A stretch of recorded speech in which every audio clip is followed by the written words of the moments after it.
ஹரே கிருஷ்ணா. ஓம் நமோ பகவத்தே வாசுதேவாய.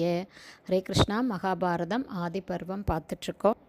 போன பதிவில் வியாசர் எப்படி பராசர முனிவருடைய அனுகிரகத்தால் பார்வையால் சத்தியவதிக்கு பிறந்தார் அப்படிங்கிறத நம்ம பார்த்தோம்.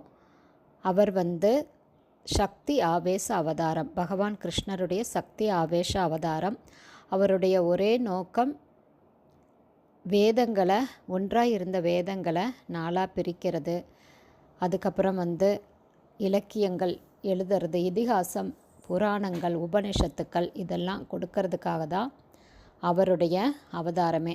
அவர் நம்மளை மாதிரி படிப்படியாக வளரலை, பிறந்ததுமே வளர்ந்துட்டார். ஏன்னா அவருடைய ஒரே நோக்கம் இந்த கிரந்தங்களை எல்லாம் கொடுக்கறது தான்.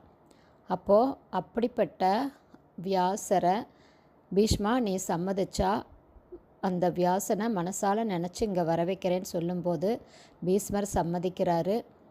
அப்போது சத்தியவதி உடனே வியாசரை மனசால் நினைக்கும்போது சத்தியவதியின் முன்னால் தோன்றி, தாயே எதுக்கு என்னை கூப்பிட்டீங்க, உங்களுடைய கட்டளையை நிறைவேற்ற காத்திருக்கேன்னு சொல்கிறாரு. அப்போது சத்தியவதி, மகனே வியாசா, உன்னுடைய தம்பியான விசித்திர வீரியன் சந்ததி இல்லாமலே இறந்து போயிட்டான். இங்கே நிற்கக்கூடிய பீஷ்மனோ பிரம்மச்சரிய, நைஷ்டிக பிரம்மச்சரியா வாழ்நாள் முழுவதும் இருக்கேன்னு சபதம் எடுத்திருக்கான். தான் செஞ்ச சபதத்தை மீறவும் மாட்டான். இப்படி இருக்கிற சூழ்நிலையில் அரசன் இல்லாத ராஜ்யம் சீரழிஞ்சு போகும், குடிமக்கள் நசித்து போவாங்க, மழை பொய்த்து விடும், ராஜ்யமும் நிலையிருக்காது. அப்போது நீதான் இந்த அம்பிகையிடமும் அம்பாலிகையிடமும் சந்ததிகளை உருவாக்கி குலவிருத்திக்கு வழி செய்யணும் அப்படின்னு சொல்லி கேட்டுக்கிறாங்க.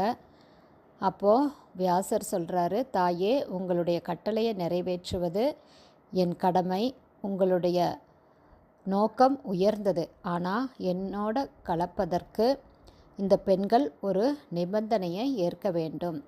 ராஜ்யம் அழியாமல் காப்பாற்றப்பட வேண்டும் அப்படிங்கிற உங்களுடைய உயர்ந்த நோக்கத்துக்காக தான் நான் இதுக்கு சம்மதிக்கிறேன். இந்த பெண்களும் என்னோட கலப்பதற்கு ஒரு நிபந்தனையை ஏற்க வேண்டும் அப்படின்னு சொல்கிறாரு.